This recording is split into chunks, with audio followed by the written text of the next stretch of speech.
সুপ্রিয় ভিউয়ার্স, আসসালামু আলাইকুম। আমি আছি আপনাদের সাথে মোতালেব। আপনারা দেখছেন প্রতিবাদী অ্যান্ড সচেতন বিডি।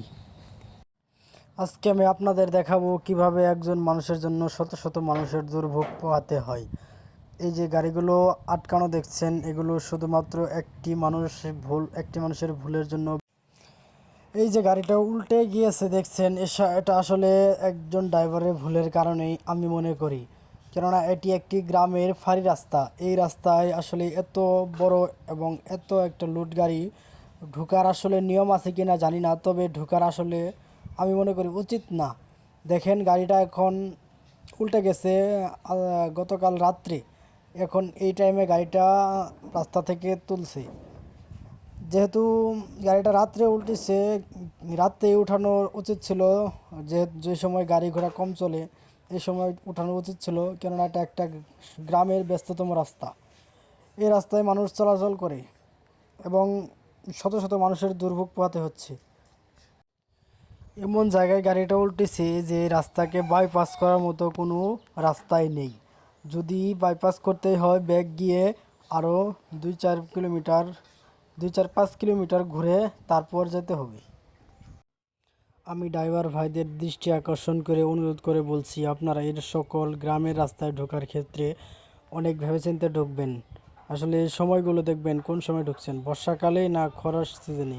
আসলে বর্ষার সিজনে কিন্তু এমনিতেই মাটি নরম থাকে। আপনি যে লোড গাড়ি নিয়ে ঢুকেছেন, গাড়িটির লোড ছিল মিনিমাম 30 থেকে 40 টন।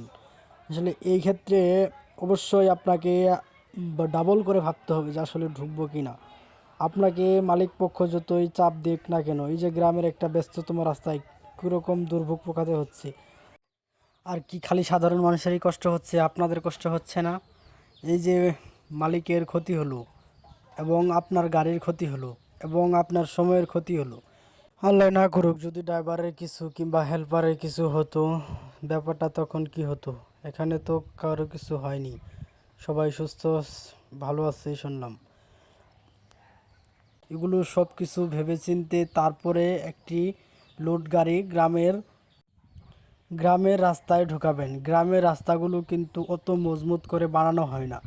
এখানে শুধু ছোট ছোট কিছু গাড়ি চলাচল করার জন্য রাস্তায় যেন কাদা না হয় সেরকমভাবেই রাস্তাগুলো তৈরি করা হয়। এখানে 40-50 টন লোডের গাড়ি চলাচল করার জন্য বানানো হয়নি। আপনারা ভেবেচিন্তে গাড়িগুলো ঢোকাবেন। এই যে সময়ের ক্ষতি, আপনাদের ক্ষতি, সাধারণ জনগণের ক্ষতি, এগুলো কিন্তু সবই এখন ক্ষতি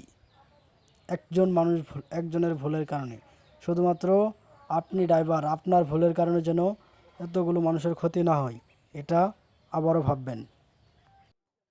ভিডিওটি কেমন হলো কমেন্টে জানাবেন এবং ভিডিওটি ভালো লাগলে একটি লাইক করে এরকম প্রতিবাদী এবং সচেতনমূলক ভিডিও পেতে চ্যানেলটি সাবস্ক্রাইব করে পাশে থাকবেন। ধন্যবাদ। আল্লাহ হাফেজ।